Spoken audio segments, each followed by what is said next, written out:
बिस्मिल्लाहिर्रहमानिर्रहीम। तो आज अल्हम्दुलिल्लाह हमारी 1.2 जनवरी शुरू हो रही है। तो 1.2 का पहला क्वेश्चन है रैशनलाइज द डिनोमिनेटर। डिनोमिनेटर तो कौन सा किसी भी रकम में जो बटे हुई रकम में लिखी जाती है बटे की सूरत में p बटा q की सूरत में लिखी जाती है। तो इसमें डिनोमिनेटर क्या होता है और न्यूमरेटर क्या होता है पता है आपको? ऊपर वाले को क्या बोलते हैं? ऊपर वाले को क्या बोलते हैं? न्यूमरेटर। और नीचे वाले को डिनोमिनेटर। उसमें कहा है कि आपने डिनोमिनेटर को यानी कि नीचे वाले को जो है रेशनलाइज करना है। ठीक हो गया? अच्छा, अब आगे बढ़ने से पहले थोड़ा सा जो है कुछ और चीजें जो है हम वो देखते हैं। आपने पढ़ा था कॉन्जुगेट सर्ड, याद है? कॉन्जुगेट सर्ड हमने पढ़ा था कि कॉन्जुगेट सर्ड क्या चीज है। हमारे पास एक सर्ड है जैसे √3 प्लस √4 फॉर एग्जाम्पल। तो इसका कॉन्जुगेट क्या होगा? √3 माइनस √4। कॉन्जुगेट सर्ड उसका क्या हो जाएगा कि उसकी सिंबल जो दरमियान वाला ऑपरेटर है वो बदल जाएगा, उसके कॉन्जुगेट हो जाएगा। ठीक हो गया?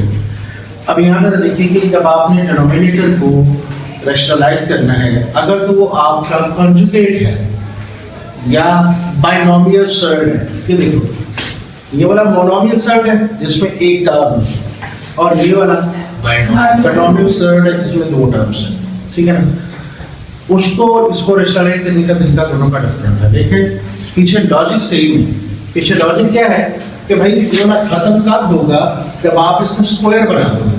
क्या बना दोगे? स्क्वायर। ये देखो कैसे है। मतलब ये मेरे पास √a है, दूसरा भी √a है, मैंने इसका स्क्वायर बना के इसको क्या कर दिया, खत्म हो गया, रैशनलाइज हो गया। इसी तरह कॉन्जुगेट का भी स्क्वायर बनाएंगे। देखिए कॉन्जुगेट में जो स्क्वायर बनेगा वो a + b का होल स्क्वायर नहीं बनाना, बल्कि आपने a² - b² बनाना है। जरा देखिए ये नजर आ रहा है?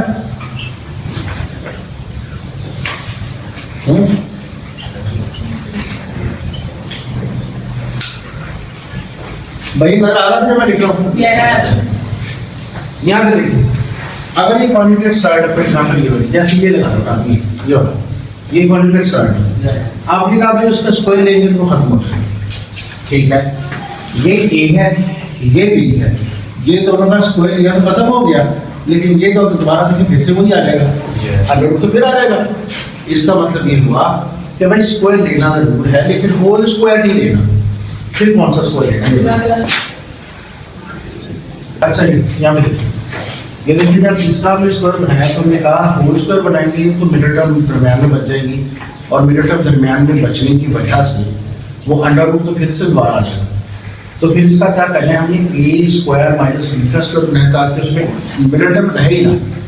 दोनों इंडिविजुअल टर्म्स का देखेंगे, दोनों इंडिविजुअल टर्म्स हैं √3 और √4। दोनों इंडिविजुअल टर्म्स का इंडिविजुअल स्क्वायर आएगा कि वो √ खत्म हो जाएगा, तो फिर वो सर्ड नहीं रहेगी, वो रैशनल नंबर बन जाएगा। यहाँ तक समझा गई आपको? इसलिए ये बताने का मकसद ये है कि भाई बनाना तो अपने दोनों का स्क्वायर है। अगर सिंगल टर्म है तो उसका स्क्वायर, और अगर बाइनोमियल टर्म्स है तो फिर उसका a² - b² बनाना है। यहाँ तक समझ आ गई? तो आप चलिए शुरू करते हैं। ये देखिए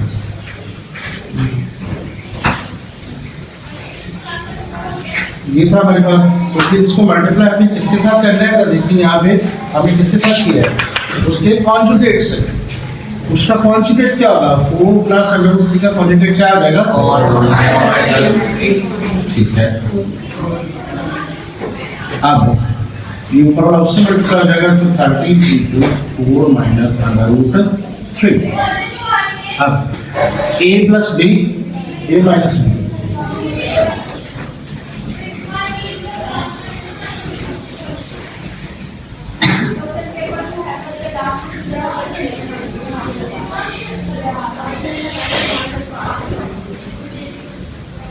अब वही वाला फॉर्मूला उसका यहाँ पे रेफरेंस से दें कि भाई a + b a - b हमारे पास क्या आता है -20। देखिए ये इस पर माइनस ये से कट जाएगा, यानी 13 मल्टीप्लाई 4। नजर आ रहा है कि आगे 250 भी आ रहा है।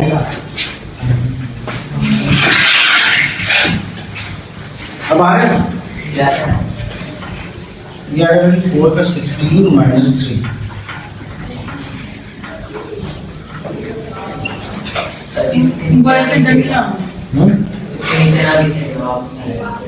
अच्छा ये अब ठीक है, इससे कट जाएगा तो यहाँ पे बच जाएगा हमारे पास 4 माइनस √3 और नीचे क्या आ गया 1, क्योंकि ये 30 और वो 30 कट गया, तो फिर क्या बच गया हमारे पास में? ये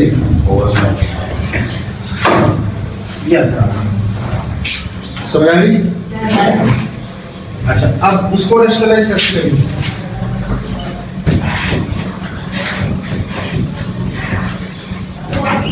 उसके देखिए याद रखना पड़ेगा, उसके हमने कहा है कि आपने जो डिनोमिनेटर है उसको रेशनलाइज करना है। तो आपको मैंने दोनों स्ट्रैटेजीज बता दी कि डिनोमिनेटर मोनोमियल हो तो फिर क्या करना है, बाइनोमियल हो तो फिर क्या करना है।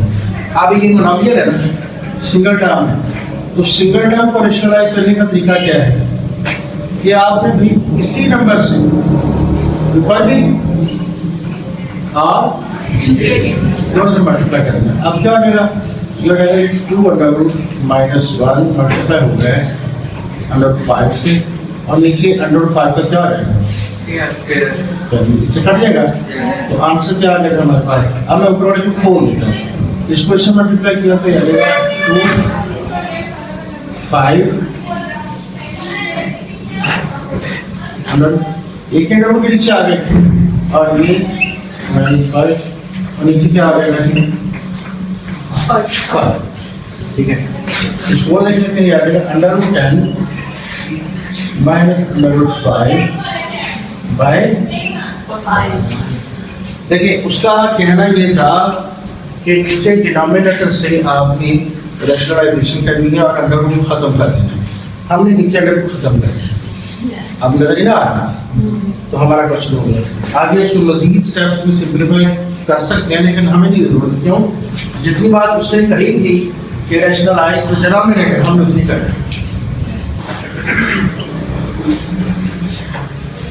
ये। अच्छा ये क्वेश्चन देखिएगा,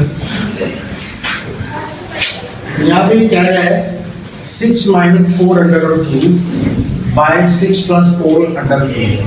तो यहाँ पे थोड़ी सी कंफ्यूजन क्रिएट करने के लिए ना उससे ऊपर वाले का नीचे कॉन्जुगेट कीजिए, इस कंफ्यूजन को दूर करके हमें कंफ्यूजन नहीं है।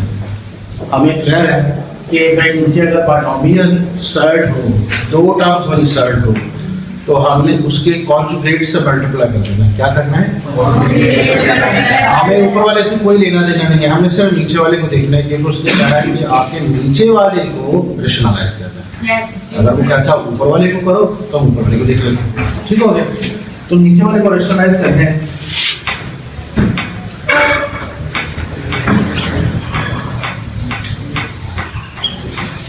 अच्छा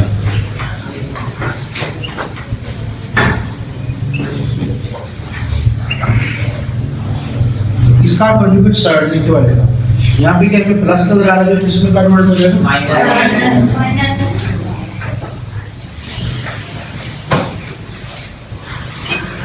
अच्छा अब देखिए ये कंफ्यूजन क्रिएट किया उसने, तो ये a माइनस b का होल स्क्वायर होगा, क्योंकि 2 दफा आ रहा है ना, a ये a है, ये माइनस b, तो ये भी a माइनस b, तो a माइनस b का होल स्क्वायर हो गया। अब नीचे a plus b a minus b, देखो हमने कहा था कि मैथमेटिक्स में आप a b या x वाले क्यों करते हैं, जब एक सवाल में कोई एक टर्म 2 या 2 से ज्यादा दफा आ जाए उसे हम a कंसिडर कर रहे हैं, ठीक हो गया, उसे हम अपनी तरफ से कोई वेरिएबल असाइन कर लेते हैं।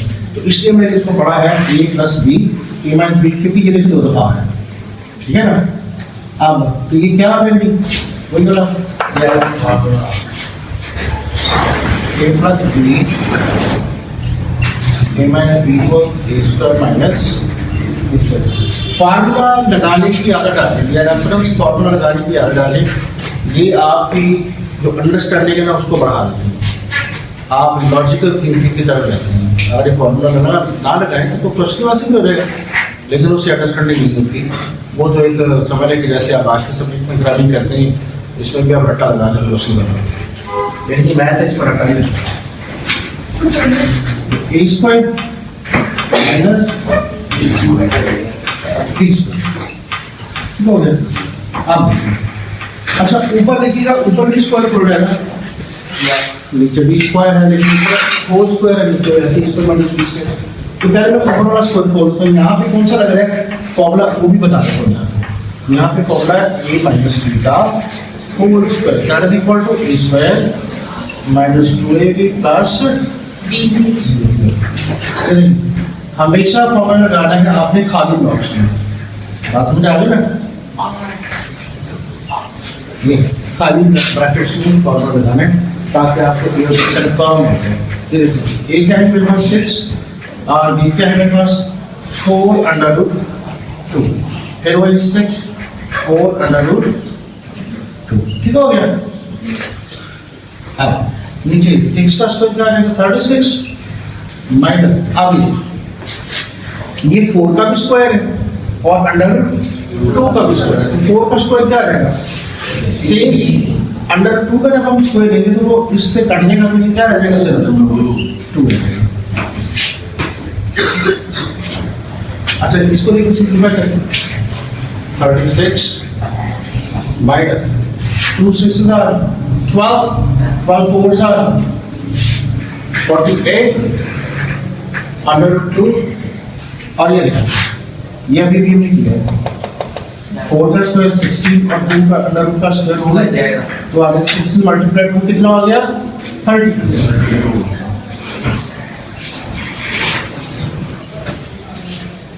तो नीचे आ गया मेरे पास 36 माइनस 32। अच्छा ये प्लस क्या है वो माइनस क्या है, इसमें से इसको माइनस करें तो आ जाएगा 4 माइनस 48 √2 और नीचे भी 4 आ जाएगा।